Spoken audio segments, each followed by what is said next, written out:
Hello students, my name is Atisha Jhajir. I am a lecturer of Government Polytechnic College, Dungarpur.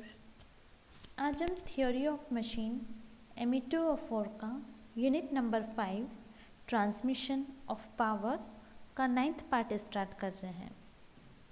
आज हम gear drive का remaining topic जो कि है proportions of gear tooth वो पढ़ेंगे।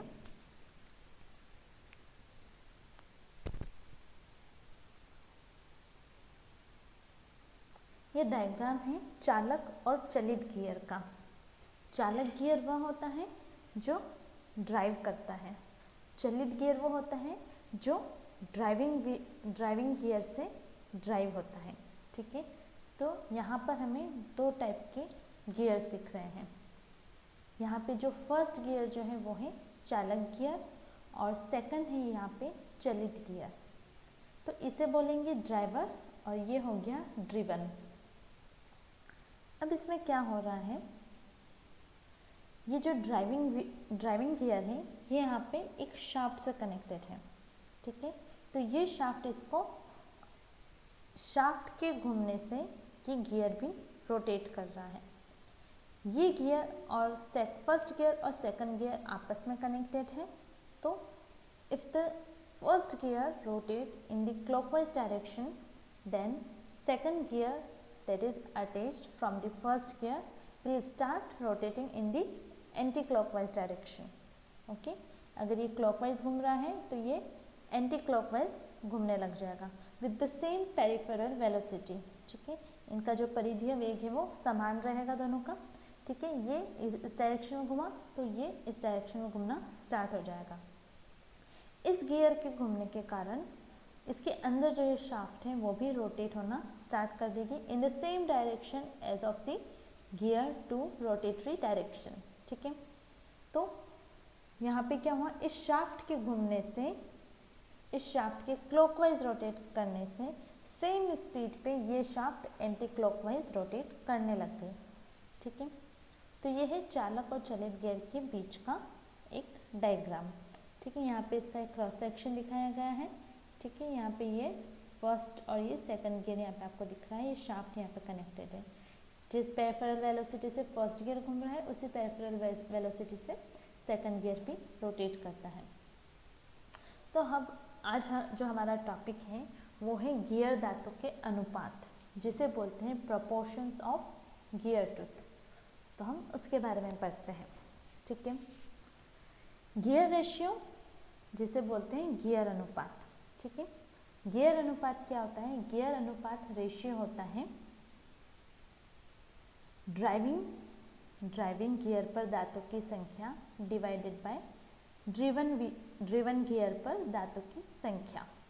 ठीक है, गियर अनुपात, gear ratio is equals to number of teeth on the driver gear divided by number of teeth on the driven gear.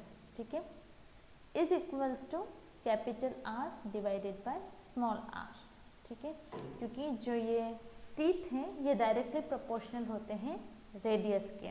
ठीक है, उस गियर की रेडियस से डायरेक्टली प्रोपोर्शनल होते हैं टीथ। ठीक है, जिसका भी मैं आपको डिटेल में इसका मैं आपको डिस्कस करूँगी।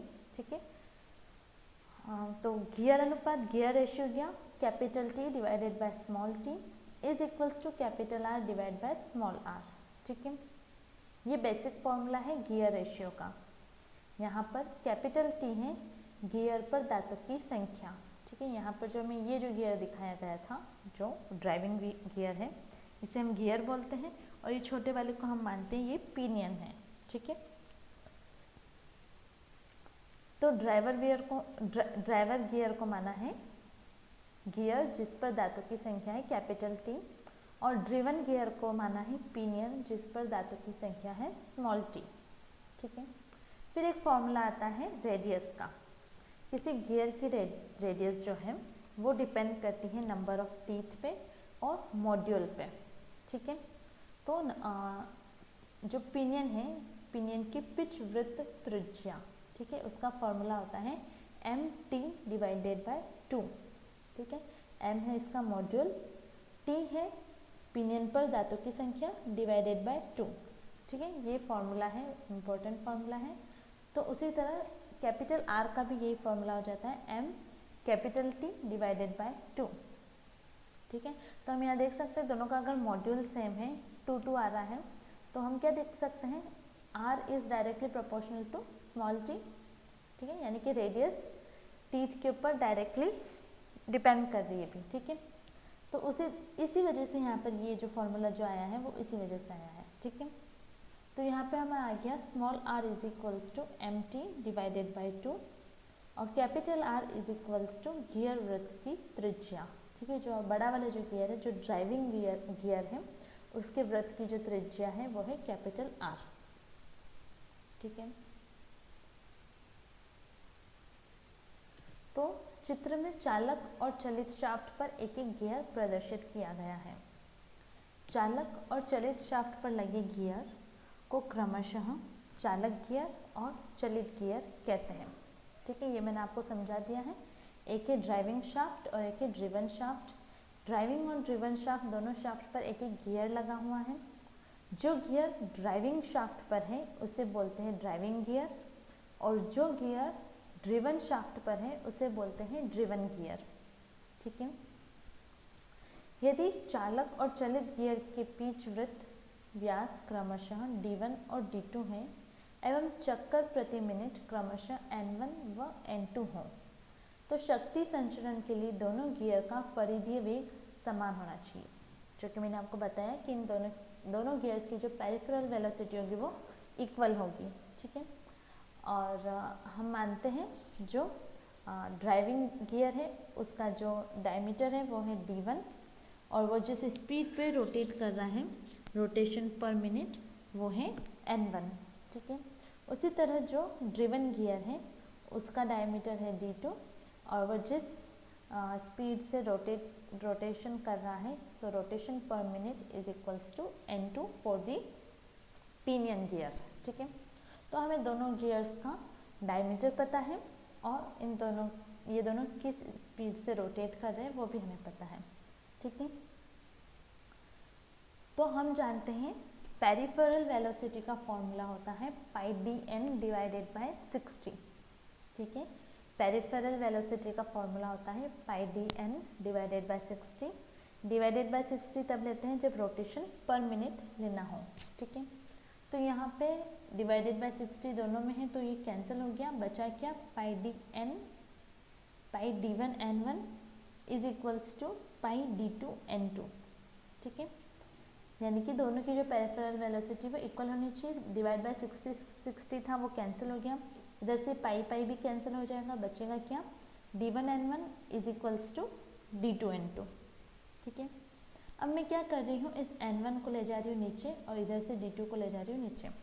ठीक है, तो क्या हो गया, ये हो गया N2 by N1 is equals to D1 by D2। ठीक है, और ये क्या है डायमीटर है। ठीक है, तो डायमीटर क्या होता है 2 टाइम्स ऑफ रेडियस। डायमीटर क्या होता है 2 टाइम्स ऑफ रेडियस। तो D1 इक्वल्स टू क्या हो गया 2 टाइम्स ऑफ R1 और D2 हो गया 2 टाइम्स ऑफ R2।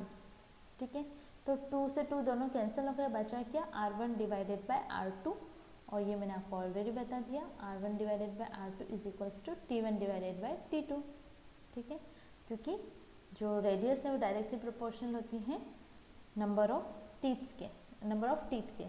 ठीक है, तो यहाँ पे हमारे पास क्या इक्वेशन आ गई N2 by N1 is equals to D1 by D2 is equals to T1 by T2।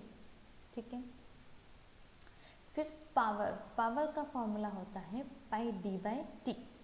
ठीक है, किसी गियर की पावर का फॉर्मूला होता है पाई D बाय T। ठीक है, तो यहाँ पे हमने फर्स्ट गियर जो ड्राइविंग गियर है उसकी पावर आ गई पाई D1 बाई T1 और जो ड्रिवन गियर है उसकी पावर का फॉर्मूला आ गया पाई D2 बाई T2। ठीक है, अभी दोनों में पाई कॉमन है तो यहाँ से पाई कैंसिल हो गया, बचा क्या D2 by D1 is equals to T2 by T1 जो कि सेम हमें यहाँ पर भी मिला था। ठीक है, D1 by T1 is equals to D2 by T2, वो यहाँ पे है D2 by D1 is equals to T2 by T1। ठीक है, सेम है, बस इसको ऊपर ले लिया और इसको नीचे ले लिया। ठीक है, तो पावर वाले फॉर्मूले से भी हमारे पास यही इक्वेशन आ रही है। ठीक है। फिर एक टर्म आती है वेलोसिटी रेशियो। वेलोसिटी रेशियो होता है N2/N1, ठीक है, यानी कि driven gear velocity divided by driving gear velocity, ठीक है।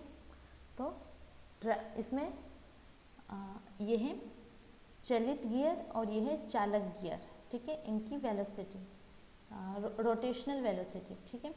तो यहाँ पे ये हो गई N2 डिवाइड बाय N1, इसको हम बोलते हैं वेलोसिटी रेशियो, ठीक है। गियर का वेग अनुपात साधारणतया 1 से अधिक प्रदर्शित किया जाता है। यदि गणना से वेग अनुपात 1 से कम प्राप्त होता है तो उसको उलटकर 1 से अधिक कर प्रदर्शित किया जाता है, ठीक है। तो जो वेलोसिटी रेशियो है वो हमेशा 1 से ज़्यादा होना चाहिए, ठीक है। वेलोसिटी रेशियो हमेशा 1 से ज़्यादा होगा। अगर वो नहीं है तो उसको उल्टा कर दिया जाएगा, यानी कि ये कभी भी 1 से कम नहीं होगा, ये हमेशा 1 से ज़्यादा रहता है, ठीक है। अब हम फाइंड करते हैं गियर द्वारा पारिषित शक्ति, ठीक है। वो कैसे फाइंड करते हैं? माना कि चालक बल is equals to F newton, ठीक है।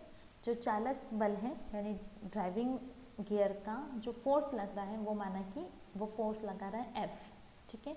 यूनिट है उसकी न्यूटन, तो ये फोर्स लगा रहा है F न्यूटन। गियर का पिच वृत्तीय वेग, वो जिस वेलोसिटी से रोटेट कर रहा है वो है V मीटर पर सेकंड, जो इसकी वेलोसिटी है वो आ गई V मीटर पर सेकंड। तो शक्ति का फॉर्मूला है, यानी कि पावर ट्रांसमिशन पारिषित शक्ति का फॉर्मूला होता है P is equals to F into V divided by 1000, ठीक है। पारिषित शक्ति का फॉर्मूला हो गया फोर्स मल्टीप्लाइड बाय वेलोसिटी। तो यहाँ पे फोर्स को मल्टीप्लाई किया वेलोसिटी से, तो ये आ गई पावर इन वॉट। अगर हमें पावर चाहिए इन किलोवाट तो हम इसको 1000 से डिवाइड कर देंगे, ठीक है। तो उससे हमारे पास क्या आ गई, पावर का फॉर्मूला आ गया in terms in the unit of the kilowatt, जो कि क्या आ गया P equals to F into V divided by 1000, ठीक है। ये फॉर्मूला है power transmission of the gear, okay. तो ये आज हमारा आज का टॉपिक हो गया प्रोपोर्शंस ऑफ गियर टूथ। अगर आपको इससे रिलेटेड कोई भी डाउट हो तो आप मुझे कमेंट सेक्शन में पूछ सकते हैं। Thank you.